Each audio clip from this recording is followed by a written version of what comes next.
Hello everyone! Today I'll show you how to customize the Woo Gallery slider navigation and pagination.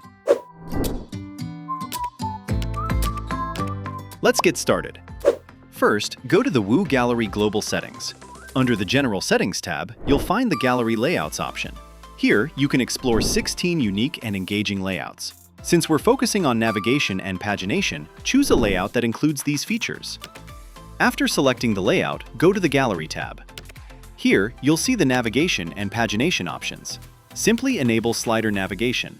Once enabled, you can customize the navigation to match your design. Choose from 10+ navigation icon styles, set the position, adjust the icon size, and select colors that fit your layout. You can also decide how the navigation appears, either always visible or on hover. Next, you'll see the slider pagination option. Enable it. Once enabled, you can fully customize the pagination. Choose from 8 different styles. Adjust the colors and decide how it shows, always or on hover. You can also adjust the margin to align it perfectly with your layout.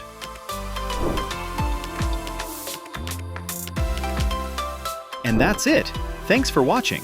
If you enjoyed this video, don't forget to like, subscribe, and explore our other tutorials for more helpful tips.